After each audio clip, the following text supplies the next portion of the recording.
Assalamualaikum warahmatullahi wabarakatuh. Nama saya Rahman Apriawan. Di sini saya akan mempresentasikan PowerPoint yang telah saya buat yang berjudul Konsep Agama dalam Pancasila. Saya mengambil judul tersebut adalah untuk menerapkan nilai-nilai Pancasila dan agama dalam menjalani kehidupan sehari-hari. Baik, mari kita mulai presentasinya. Pertama, kita akan membahas bab 1, pendahuluan latar belakang. Agama adalah dasar dari setiap manusia untuk menjalani hidup dan sebagai pedoman bagi manusia, agar mereka bisa dalam keadaan kebenaran. Negara Indonesia memiliki berbagai macam agama. Dengan adanya berbagai macam agama ini, warga negara Indonesia diharuskan untuk saling menghormati dan saling menghargai antar agama. Sekarang banyak pemuda yang beragama, tapi kurang memahami dan mengerti agama mereka masing-masing. Ketidakfahaman beragama membuat banyak adanya tindakan kejahatan kriminal dan tindakan yang merugikan banyak atau berbagai orang di sekitar dan juga dapat merusak citra Pancasila kita, di mana Pancasila sebagai ideologi negara kita, tanpa adanya suatu tindakan untuk menjadikan agama sebagai dasar dari semua yang ada, maka Pancasila tidak akan bisa berjalan dengan baik. Setiap warga negara Indonesia wajib untuk mematuhi dan mengerti Pancasila dan berhak untuk mengamalkan dan melindungi Pancasila. Berikutnya, kita akan membahas mengenai rumusan masalah. Berikut adalah rumusan masalahnya. Yang pertama, apa itu agama? Kedua, mengapa agama berada di sila pertama dalam Pancasila? Ketiga, bagaimana agama bisa sejalan dengan Pancasila? Keempat, bagaimana agama bagi pemuda saat ini? Baik, saya akan menjelaskan lebih lengkap mengenai keempat rumusan masalah tersebut. Bab 2, pembahasan. Yang pertama, hubungan agama dalam Pancasila. Agama membutuhkan Pancasila dalam menyelesaikan keterbatasannya, khususnya untuk mempertemukan antar agama untuk menghindari adanya konflik. Dalam dimensi sosiologis, agama seringkali memiliki fungsi sebagai pemecah atau outgroup.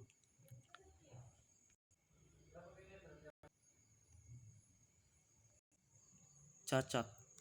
Agama ini hanya dapat dijembatani melalui konsensus bersama, yaitu dengan Pancasila. Sebaliknya, Pancasila membutuhkan agama untuk mempercaya kedalaman makna hidup. Agama adalah sistem yang mengatur kepercayaan serta kepribadian kepada Tuhan serta tata kaidah yang berhubungan dengan budaya dan pandangan dunia yang berhubungan manusia dengan tatanan kehidupan. Agama mempunyai tujuan untuk menjadi tatanan kehidupan atau aturan yang berasal dari Tuhan, di mana hal tersebut nantinya mampu membimbing manusia menjadi seorang yang berakal dan berusaha mencari kebahagiaan hidup baik itu di dunia maupun di akhirat sebagai bekal dalam kehidupan di tahap yang selanjutnya di alam fana. Berikutnya, agama sebagai dasar fundamental dalam negara Pancasila. Akhir-akhir ini, eksistensi dalam Negara Kesatuan Republik Indonesia seakan-akan dipertentangkan dengan dasar negara Pancasila. Dari 5 sila Pancasila, sila pertama adalah ketuhanan yang Maha Esa. Adanya sila pertama dan ketentuan dalam konstitusi, maka secara tersirat dapat dikatakan bahwa Negara Kesatuan Republik Indonesia pada dasarnya adalah negara beragama, atau setidaknya negara yang mengakui adanya agama-agama. Jadi, bukan negara sekuler atau negara anti agama. Oleh karena itu, dipertentangan antara agama dan negara sudah semestinya diakhiri, karena tidak perlu dipertentangkan. Berikutnya, konsep agama dalam Pancasila.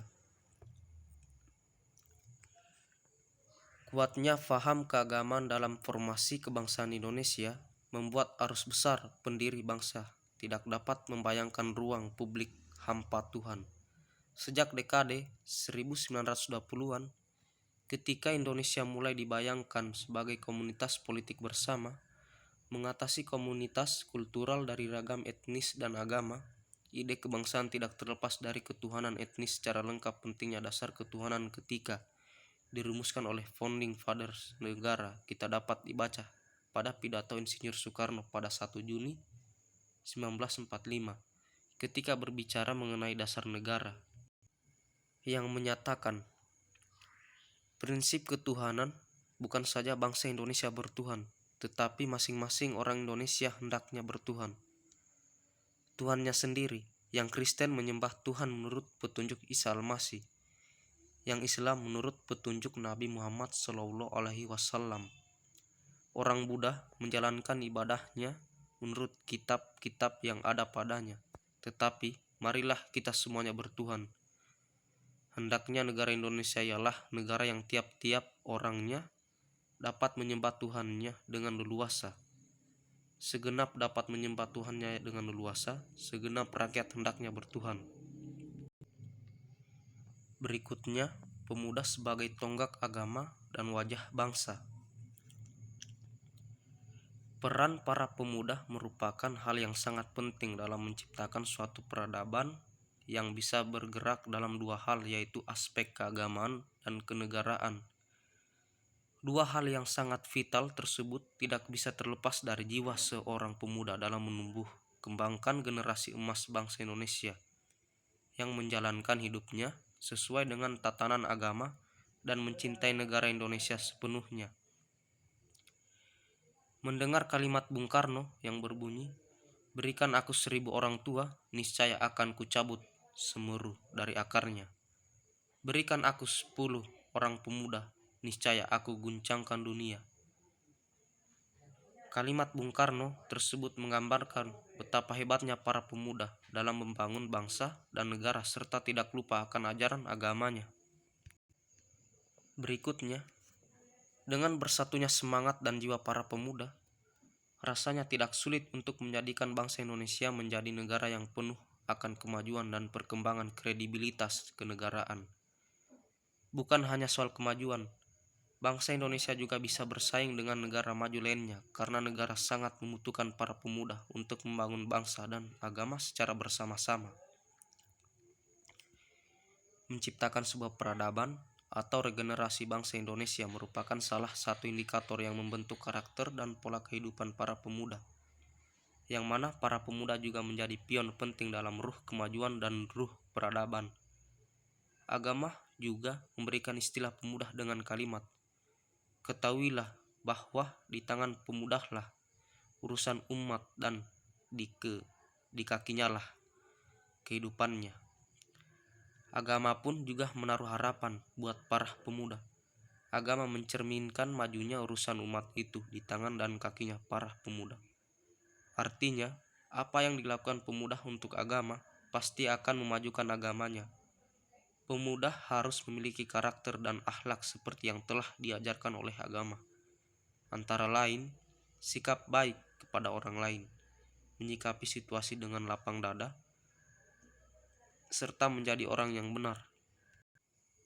Baik, kesimpulan dari pembuatan PowerPoint yang telah saya buat adalah pendidikan mempunyai misi abadi untuk menjadikan manusia mengembangkan semua potensi kemanusiaannya. Selain harus kokoh yang diikhtiarkan dengan mengajarkan nilai, pendidikan juga harus lentur untuk merespons perkembangan mutakhir. Nilai-nilai tersebut salah satunya diturunkan dari ajaran agama yang menjadi muatan sila pertama Pancasila. Sila ini yang juga menjadi basis keempat sila lainnya merupakan dua pesan penting bahwa manusia Indonesia harus menjalankan agamanya masing-masing dan menghormati agama orang lain dengan tulus.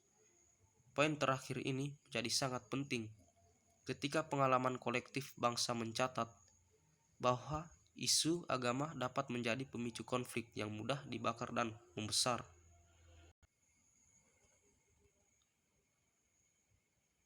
Baik, saran dalam tema PowerPoint yang telah saya buat adalah untuk mengembangkan nilai-nilai Pancasila dan memadukannya dengan agama, diperlukan rasa nasionalisme yang tinggi. Selain itu juga harus mempunyai kemauan yang keras guna mewujudkan negara Indonesia yang aman, makmur, dan nyaman. Ya, mungkin hanya itu materi pembuatan PowerPoint dari saya. Jika ada kekurangan, mohon dimaafkan. Wassalamualaikum warahmatullahi wabarakatuh.